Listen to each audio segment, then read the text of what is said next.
आइए देखते हैं कक्षा 8 में गणित का पहला पाठ, परिमेय संख्या। परिमेय संख्या पाठ पढ़ने से पहले हमें 2-3 परिभाषाओं को जानना चाहिए। जैसे बात आती है प्राकृतिक संख्या की, तो ये परिभाषाएं आप पहले से पढ़ चुके होंगे, एक बार और देख लेते हैं। प्राकृतिक संख्या की परिभाषा बनती है ऐसी संख्याएं जिनको गणना करने में प्रयुक्त किया जाता है, प्राकृतिक संख्या कहलाती हैं। यानी गणना करने में प्रयुक्त संख्याएं प्राकृतिक संख्या कहलाती हैं। पूर्ण संख्या की परिभाषा अगर लिखना है तो शून्य सहित सभी प्राकृतिक संख्याएं पूर्ण संख्या कहलाती हैं, जिनमें 0 भी शामिल होगा, 1, 2, 3 ये सभी शामिल होगा। बात आती है पूर्णांक की। पूर्णांक की परिभाषा में ये कहा जा सकता है कि सभी ऋणात्मक संख्याएं तथा पूर्ण संख्याएं पूर्ण संख्याओं के समूह को पूर्णांक कहते हैं। पूर्णांक में सभी नंबर ऋणात्मक होंगे और पूर्णांक होंगे, क्यों पूर्ण संख्या होंगे, क्योंकि 0, 1, 2, 3 ये सभी शामिल होते हैं। इसी पूर्ण संख्या पूर्णांक के बाद अगली परिभाषा बनाई जा सकती है कि परिमेय संख्या क्या है। परिमेय संख्या की देखिए परिभाषा बनेगी, परिमेय संख्या ऐसी संख्याएं जिनको p/q के रूप में व्यक्त किया जा सकता है, परिमेय संख्या कहलाती हैं। लेकिन ये जो p और q है यही महत्वपूर्ण है, ये लाइन जरूर लिखना चाहिए कि जहां p, q बराबर क्या होते हैं, पूर्णांक होते हैं। जो अभी आपने लास्ट परिभाषा देखी कि पूर्णांक कौन से होते हैं, ऐसे नंबर्स जो सभी पूर्ण संख्या हों और ऋणात्मक संख्या हो वही पूर्णांक कहलाते हैं। पूर्णांक में 0 भी होता है, इसलिए ये भी शर्त है कि q को 0 नहीं होना चाहिए, बाकी और नंबर सब हो सकते हैं। p और q में p में 0 बन सकता है लेकिन q में 0 नहीं होना चाहिए। उदाहरण की बात करें, जैसे 1/2, ये 1 और 2 दोनों पूर्णांक होते हैं, दोनों धनात्मक पूर्णांक हैं, इसलिए इसमें कोई दिक्कत नहीं। कहा जाए कि 0/1, p के जगह में 0, q के जगह में 0 नहीं होना चाहिए। माइनस की संख्या अगर देखा जाए तो -1/2, ये संख्या पूर्णांक में ऋणात्मक पूर्णांक है, ये धनात्मक पूर्णांक है। हो सकता है कि आप दोनों ऋणात्मक ले लें, -1, -3, -1 भी पूर्णांक है, -3 भी पूर्णांक है आदि। इस तरह से ये संख्या बन जाएगी परिमेय संख्या। इसी चैप्टर को हमें अच्छे से पढ़ना है। ये कक्षा 8 का पाठ है, लेकिन महत्वपूर्ण रहेगा कक्षा 9 में जब आप पहुंचेंगे तो वहां पर इसी पाठ की सबसे ज़्यादा प्राथमिकता रहने वाली है। तो हम देखते हैं कि प्रश्नावली 1 में 1.1 में क्वेश्चन आखिर क्या दिए गए हैं। बाकी थ्योरी इस पाठ से आप देख सकते हैं। हमारे पास ये पहला प्रश्न है,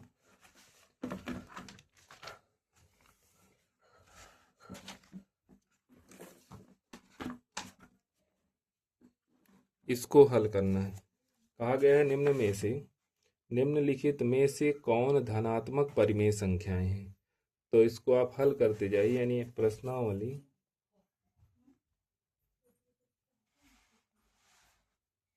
प्रश्नावली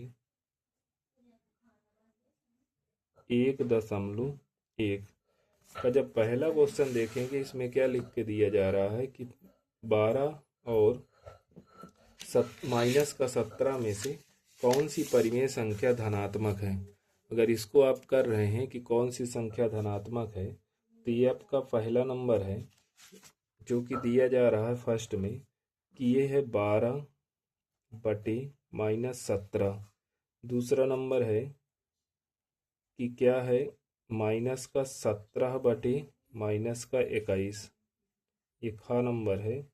गा नंबर में दिया गया है -3/-8। इसको देखेंगे अगर, तो ये आपका पहला है जिसमें से परिमेय संख्या का मानक रूप होता है कि अंश वाली संख्या धनात्मक हो जाए और हर वाली संख्या ऋणात्मक ना रह जाए। तो इसमें -1 से -1 में गुणा करा दीजिए, अंश में भी -1 से, हर में भी -1 से, तो ये आपका धनात्मक हो जाएगा, यानी -12/+17। ये संख्या देख सकते हैं ऋणात्मक है, अतः ये परिमेय संख्या क्या है, धनात्मक नहीं है। परिमेय संख्या परिमेय संख्या धनात्मक नहीं है। अगला हल करेंगे जब -17/21, इसमें भी हर में ऋणात्मक है, इसलिए हर में ऋणात्मक होने के कारण इसमें दोनों में -1 से फिर से गुणा करा दूँ तो -17 -1 मिलकर के +17, -21 और 21 1 मिलकर के +21। दोनों संख्या धनात्मक है तो आप लिख सकते हैं कि परिमेय संख्या धनात्मक है। तीसरे में बात करते हैं तो तीसरे क्वेश्चन को आप हल करेंगे तो -3/-8 गुणे -1/-1, -3 में -1 से गुणा कराएंगे आप तो +3 और 8 में 1 से गुणा कराएंगे तो +8। दोनों संख्या धनात्मक हैं तो आप कह सकते हैं कि परिमेय संख्या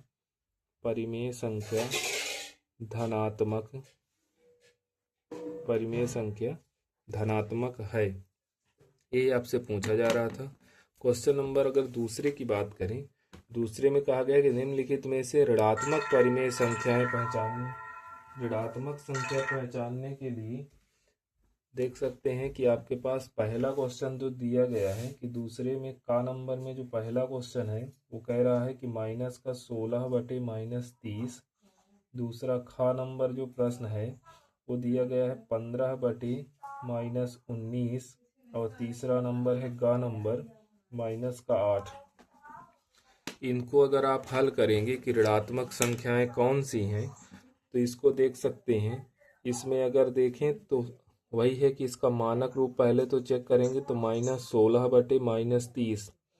इसमें हर को ऋणात्मक नहीं होना चाहिए, ऋणात्मक हो सकता है तो अंश ऋणात्मक हो सकता है। इसको धनात्मक बनाने के लिए फिर -1 से गुणा करा दूं तो ये आपको बन जाएगा +16/+30।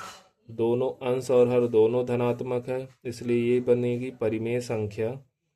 परिमेय संख्या ऋणात्मक पूछ रहा है इसलिए ऋणात्मक नहीं है। परिमेय संख्या ऋणात्मक नहीं है। दूसरा नंबर हो जाएगा कि 15/-19 गुणे, इसमें गुणा करेंगे तो -1 से फिर -1 से गुणा करवा लो तो -15/+19। इसमें देखेंगे तो हर का मान अंश का मान माइनस का है और हर का मान प्लस का है। तो इसको जब आप हल करेंगे तो परिमेय संख्या ऋणात्मक हो जाएगी। परिमेय संख्या ऋणात्मक है। अगला क्वेश्चन जो दिया गया था वो दिया गया था कि -8/1 अगर हर में कुछ नहीं लिखा हुआ है तो मतलब है कि इसमें 1 लिखा हुआ है। तो -8/1 ये मानक रूप में है क्योंकि हर का मान धनात्मक है, अंश का मान ऋणात्मक है, इसलिए इसमें गुणा करने की कोई आवश्यकता नहीं है। परिमेय संख्या ऋणात्मक है। पहले तो काम होगा कि इसको मानक रूप में बदलिए। मानक रूप में बदलने के बाद इस क्वेश्चन को ध्यान दीजिएगा कि कैसे लिखना है। थर्ड नंबर है, कहा गया कि निम्नलिखित परिमेय संख्याओं को संख्या रेखा पे दर्शाइएगा। जो कि पहला है, जैसे तीसरे का नंबर जब आप दर्शाएंगे उसमें दिया गया है कि 1/3, खा नंबर में दिया गया है -11/4 और गा नंबर जो क्वेश्चन दिया गया है उसमें लिखा हुआ है कि 23/-7। इन तीनों संख्याओं को आपको संख्या रेखा में दर्शाना है। संख्या रेखा में दर्शाने के लिए 1/3 को जब आप लिखेंगे तो 1/3 के लिए इसमें लाइन खींचना है आपको। एक सीधी लाइन खींच लेना है, जैसे हम खींच रहे हैं। मान लीजिए कि ये एक सीधी स्ट्रेट लाइन आपकी बन गई। यहाँ आपका 0,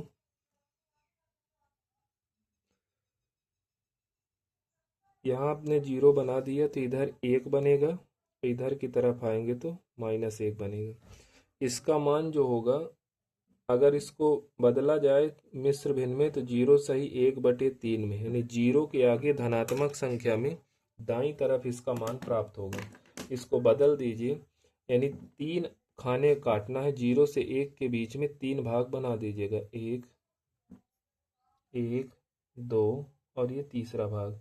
ये पहला भाग जो बनेगा वो 1/3 हो जाएगा, ये दूसरा भाग 2/3, ये भाग हो जाएगा 3/3। यानी जो हमें मान चाहिए था कि 1/3, ये पहली वाली जो लाइन होगी यही आपका 1/3 कहलाएगी। अगर दूसरे वाले को दर्शाने के लिए जाएंगे तो इसमें भी उसी तरह से एक सीधी लाइन पटरी से आप खींचेंगे, ये सीधी लाइन बना दिया जाएगा। इसमें कहीं ना कहीं आपको एक ठो मान 0 बना देना। मान लीजिए हमने यहाँ 0 बना दिए। दिए गए मान में माइनस चिन्ह की बात अलग, इसको मिश्र भिन्न में कन्वर्ट कराना है, तो 4 में का भाग करेंगे 11 में, 2 बार जा रहा है, 4 दूनी 8 और बच कितना रहा 3, यानी 2 सही 3/4 आपका आया। इसको जब बदलेंगे तो ये मान आपका -1, ये वैल्यू हो जाएगी -2, इधर से देखेंगे तो ये आ जाएगा +1, इधर से आएंगे तो ये आपका हो जाएगा -3। इस तरह से हमेशा पूरे मान को बराबर बराबर में बांटना होता है। इसके बाद देखिए ऋणात्मक संख्या है तो -2 ये है, ऋणात्मक संख्या के जो आगे लिखी हुई संख्या वो बाईं तरफ बनती है, तो ये जो मान होगा 3/4 वो इधर की तरफ बनेगा, यानी 4 भाग इसके काटना है, 1 2 3 और ये चौथा बन जाएगा। ये जो वैल्यू होगी वो 1/3 ये बन जाएगी, 2/3 ये आया, 3/3 माइनस पे है, ये आपका होगा 4/3।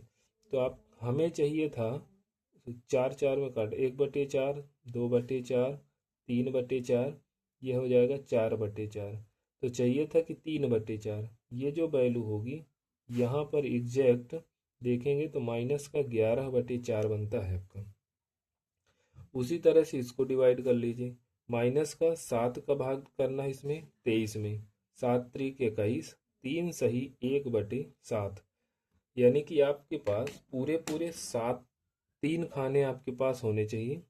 यानी आप इसको बदलिए, इसको पहले डिवाइड करिएगा पूर्णांक में, ये आपका 0 हो गया। इतना आपका 1 है तो इतना इधर से ये -1 होगा, इतनी दूरी पे ये -2 होगा, इतनी दूरी पे -3 होगा, इतने दूर आगे बढ़ाएंगे तो -4 होगा। बराबर बराबर दूरी रखने के बाद